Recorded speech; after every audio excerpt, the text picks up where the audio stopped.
Assalamualaikum warahmatullahi wabarakatuh. Berjumpa lagi dengan saya pada materi persamaan diferensial. Kali ini kita akan membahas mengenai PD eksak, persamaan diferensial eksak. Jadi suatu persamaan diferensial yang berbentuk mxy dx ditambah nxy dy sama dengan 0 ini dikatakan eksak jika terpenuhi kondisi seperti ini. Jadi ini maknanya fungsi m kita turunkan terhadap y. Kalau yang ini n kita turunkan terhadap x. Jadi kalau m diturunkan terhadap y, terus n diturunkan terhadap x itu hasilnya sama, berarti PD tersebut dikatakan eksak. Langsung saja kita masuk ke contoh. Persamaan diferensial yang pertama yang akan kita periksa apakah dia eksak itu ini ya, 6xy plus 4y pangkat 3 dx ditambah 3x kuadrat ditambah 12xy kuadrat dy. Nah, kita mau ngecek apakah dia eksak atau enggak. Berarti kita harus nyari tahu dulu m-nya apa, n-nya apa. M-nya berarti yang komponen yang di depannya dx. Ingat ya, ini mungkin aja nanti penulisannya bisa diubah-ubah. M yang dx yang di belakang, dy yang di depan. Pokoknya m itu komponen yang letaknya di depan dx. Nah, ini m-nya ketemu 6xy plus 4y pangkat 3. Dan n-nya itu komponen di depan dy, berarti 3x kuadrat plus 2xy kuadrat. Nah, untuk mengetahui dia eksak apa enggak, yang m tadi kita turunkan terhadap y. Jadi kita turunkan terhadap y, x-nya kita anggap sebagai konstan. Ini berarti 6x, yang ini akan jadi 12y pangkat 2. Terus n-nya kita turunkan terhadap x, berarti kita anggap y-nya konstan. Ini berarti turunkan terhadap x jadinya 6x. Ini turunkan terhadap x berarti jadi 12y kuadrat. Maaf ini kuadratnya ketinggalan. Oke, sudah dibenahi. Berarti jadi ini 12xy kuadrat turunkan terhadap x, berarti tinggal 12y kuadrat. Nah, dari baris yang ini dengan yang baris yang bawahnya diketahui bahwa turunan m terhadap y sama dengan turunannya n terhadap x. Kalau begitu PD yang ini termasuk PD eksak. Mudah bukan? Terus contoh yang kedua, misalkan kita punya PD ini ya, 2y dx ditambah x dy sama dengan 0. Nah, kita kayak tadi kita mau ngecek dia eksak apa enggak, kita cari m-nya apa, n-nya apa. M itu komponen depannya dx, n itu komponen depannya dy. M-nya ketemu 2y, n-nya ketemu x di sini ya. Nah, kemudian m diturunkan terhadap y. Berarti jadinya 2. Terus kemudian n-nya diturunkan terhadap x. Jadi x turunkan terhadap x jadinya 1. Nah, jadi turunannya m terhadap y itu 2, sementara turunannya n terhadap x itu 1, kan beda. Berarti dia bukan PD eksak. Seperti itu. Jadi 2 bukan PD eksak. Itu ya.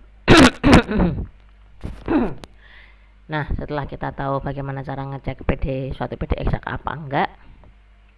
Oh, masih ada contoh lagi. Ini ada PD yang ketiga yang akan kita cek apakah dia eksak atau tidak. Jadi agak rumit PD-nya. 2x sin y ditambah y pangkat 3 e pangkat x dx ditambah x kuadrat cos y ditambah 3y kuadrat e pangkat x dy sama dengan 0. Nah, mau ngecek dia eksak apa bukan, berarti kita cari m-nya. M-nya itu berarti yang depannya dx yang ini, dan cari n-nya. N-nya itu yang depannya dy, berarti yang ini. Yang ini ya. Nah, m kita turunkan terhadap y, ketemunya 2x cos y ditambah 3y kuadrat e pangkat x. X-nya kita anggap konstan. Kemudian n-nya kita turunkan terhadap x. Nah, n-nya kita turunkan terhadap x, berarti y-nya kita anggap konstan. Ini berarti jadi 2x cos y ditambah 3y kuadrat e pangkat x. Ini tidak berubah ya, karena e pangkat x turunannya ya e pangkat x sendiri. Nah, setelah diperturunkan kedua-duanya ternyata diperoleh sama. Karena sama berarti PD yang ini itu merupakan PD eksak. Begitu. Saya anggap tidak terlalu sulit, ini cukup mudah. Sekarang kita membahas solusi PD eksak. Nah, sebelum masuk ke solusi, kita perlu kenal dulu yang namanya turunan total. Turunan total itu kayak apa sih? Nah, misalkan kita punya fungsi f itu fungsi 2 peubah, turunan totalnya f itu seperti ini. Notasinya itu df saja. Df itu maknanya turunan total. Nah, turunan total itu seperti apa definisinya? Nah, ini ya.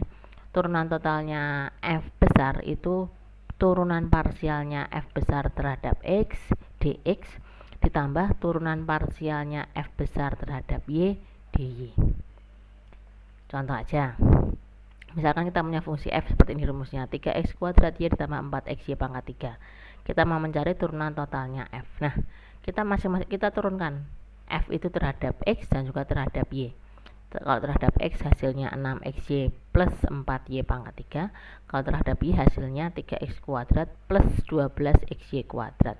Nah, kalau sudah ketemu ini, mau nyari turunan totalnya tinggal masukin aja. Jadi turunan totalnya f itu adalah turunan parsialnya f terhadap x, berarti yang ini dx, ditambah turunan parsialnya f terhadap y, berarti yang ini dy. Jadi turunan totalnya itu 6xy plus 4y pangkat 3 dx ditambah 3x kuadrat plus 12xy kuadrat dy. Jadi turunan total itu masih memuat unsur dx dan juga dy. Paham ya? Cukup mudah. Nah, sekarang kaitannya turunan total dengan PD eksak apa? Kita ulang lagi tadi ya. PD nomor 4 ini dikatakan eksak jika yang ruas kirinya itu merupakan turunan total suatu fungsi f besar. Jadi saya ulang. Jadi PD ini itu eksak itu kalau yang ruas kiri saja itu merupakan turunan total suatu fungsi dua variabel f besar. Artinya apa? Artinya ini itu eksak kalau ada fungsi f yang turunannya terhadap x itu m dan turunannya terhadap y itu n. Nah, kalau gitu berarti PD yang nomor 4 ini dapat juga kita nyatakan dalam bentuk seperti ini. Atau kalau pakai notasi turunan total dapat dinyatakan dalam bentuk dfxy sama dengan 0. Nah, jadi kalau misalkan kedua ruas kita integralkan, ini diintegralkan, hasilnya ini jadinya fxy dan ini jadinya integralnya 0, berarti ya konstanta c. Jadi fungsi inilah persamaan ini ya, fxy sama dengan c inilah yang merupakan solusi persamaan diferensial nomor 4. Oke ya. Kita langsung masuk ke contoh soal dulu aja biar lebih paham. Tapi nanti untuk mencari solusi itu kita akan punya dua metode. Kita akan mengenalkan dua metode, yaitu metode standar dan metode pengelompokan variabel. Kalau metode standar itu berangkatnya dari turunan total yang tadi. Kalau metode pengelompokan variabel itu sebenarnya lebih simple, cuman hanya saja kita akan cuma perlu feeling ya, perlu banyak sering latihan biar bisa mahir, tapi nggak terlalu sulit juga kok. Oke. Kita metode standar dulu aja. Misalkan kita punya PD eksak yang bentuknya seperti ini. Nah, untuk mencari PD eksak kita perlu mencari fungsi f besar yang turunannya itu ruas kiri. Kita perlu nyari fungsi f besar yang turunannya itu ruas kiri. Atau kalau kita mau pakai cara bahasa lain, kita harus nyari fungsi f yang kalau diturunkan terhadap x kita punya m, dan kalau diturunkan terhadap y kita akan memperoleh n gitu. Cari f besar yang kalau diturunkan terhadap x hasilnya m dan kalau diturunkan terhadap y hasilnya n. Nah, caranya bagaimana? Nah, kita punya 3 contoh. Saya akan bahas nomor 1 dan nomor 2 ya. Nomor 1 dulu. Oke. PD-nya yang ini. PD-nya yang atas ini ya. Kayak pakai metode standar tadi ya, kita perlu nyari fungsi f yang kalau diturunkan terhadap x itu hasilnya 6x pangkat 5 y pangkat 3 plus 4x pangkat 3 y pangkat 5 ini ya. Sementara kalau diturunkan terhadap y hasilnya 3x pangkat 6 y kuadrat ditambah 5x pangkat 4 y pangkat 4. Nah, kalau gitu caranya mencari fungsi f gimana? Ya tinggal kita integralkan aja m terhadap x. Boleh. Atau kita integralkan n aja terhadap y, pilih salah satu aja yang mana. Untuk sebagai langkah awal aja pilih salah satu yang mana. Dalam hal ini, dalam contoh ini saya akan mengintegralkan m terhadap x. Paham ya semuanya ya? Kita mencari fungsi f yang kalau diturunkan terhadap X hasilnya M. Caranya bagaimana berarti? Kita punyanya M, berarti kita kalau mau nyari F berarti M-nya kita integralkan terhadap X. Oke, jadi F-nya itu apa sih? Integralnya M. Jadi F itu dapat kita peroleh dari mengintegralkan M terhadap X. Jadi kita anggap Y-nya konstanta, yang kita integralkan cuma X saja ya. Berarti ini 6X pangkat 5 diintegralkan jadinya X pangkat 6. Ya pangkat 3-nya tetap karena dia konstanta, ditambah 4X pangkat 3 diintegralkan jadi X pangkat 4. Ya pangkat 5-nya tetap karena kita anggap dia konstanta. Nah, ini integralnya seperti ini. Nah, ditambahkan suatu fungsi yang lain G, tapi fungsinya dalam Y. Kenapa harus ditambahkan fungsi ini?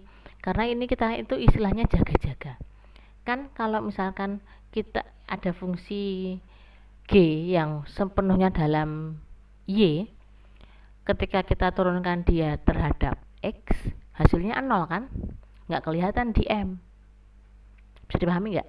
Jadi di M itu sudah nggak ada suku lain, cuma dua suku ini dok, 6X pangkat 5 ya pangkat 3, 4X pangkat 3 ya pangkat 5 gitu kan. Diintegralkan hasilnya ini, 2 ini. Diintegralkan terhadap X hasilnya 2 ini. Tapi kan mungkin aja sebenarnya dia itu ada plus 0 di sini. Plus 0 yang mana kalau kita integralkan itu adalah hasilnya bisa konstanta, bisa juga fungsi yang lain tapi murni dalam Y. Kan kalau fungsi yang murni dalam Y diturunkan terhadap X hasilnya 0 kan. Bisa dipahami ya? Jadi ini kita tambahkan plus G besar Y ini itu untuk jaga-jaga. Kalau misalkan ada fungsi yang lain yang murni dalam Y, sehingga kalau kita keturunkan fungsi itu terhadap X hasilnya pasti 0, nggak kelihatan di rumusnya M yang kita punya dari awal gitu. Jadi ini buat jaga-jaga saja. Oke, saya anggap paham. Lah bisa aja kan Bu ini nilainya konstan, ya bisa aja. Konstanta kan juga boleh. Fungsi G dalam Y yang isinya GY sama dengan 5 kan boleh. Jadi ini bisa konstan, bisa juga dalam rumus fungsi dalam Y, tapi kita anggap itu G besar Y saja. Konstanta sudah termasuk di situ. Oke ya, paham ya. Terus setelah kita punya ini calon fungsi F. Calon fungsi F yang kita peroleh dari mengintegralkan M terhadap X. Gitu ya. Mengintegralkan M terhadap X. Terus kita mau ngecek bener apa enggak fungsi F kita. Nah, fungsi F yang kita peroleh tadi kalau diturunkan terhadap Y harus diperoleh harus diperoleh N besar. Kalau gitu pengen tahu fungsi yang udah kita peroleh itu benar apa enggak, ya gimana ya, kita turunkan aja terhadap Y. Hasilnya ketemunya 3X pangkat 6 Y kuadrat ditambah 5X pangkat 4 Y pangkat 4 ditambah tadi kan ada G besar Y kan, diturunkan terhadap Y berarti hasilnya kan G aksen Y. Jadi ini hasil penurunan. Terus kita sama dengankan dengan N, ini yang N. Tolong diperhatikan ya. Jadi yang kiri ini, yang tengah ini itu hasil penurunan fungsi F yang kita peroleh tadi terhadap Y. Yang sementara yang ruas kanan ini, paling kanan ini adalah fungsi N yang kita punya di persamaan diferensial dari soal. Ternyata sama suku-sukunya, 3X pangkat 6 Y pangkat 2. Ini juga 3X pangkat 6 Y pangkat 2. Ini 5X pangkat 4 Y pangkat 4. Ini juga 5X pangkat 4 Y pangkat 4. Tapi di sini ada G aksen Y, di sini nggak ada apa-apa. Artinya kita peroleh G aksen Y-nya itu sama dengan 0. Kalau G aksen Y sama dengan 0, nyari GY-nya bagaimana? Tinggal diintegralkan saja.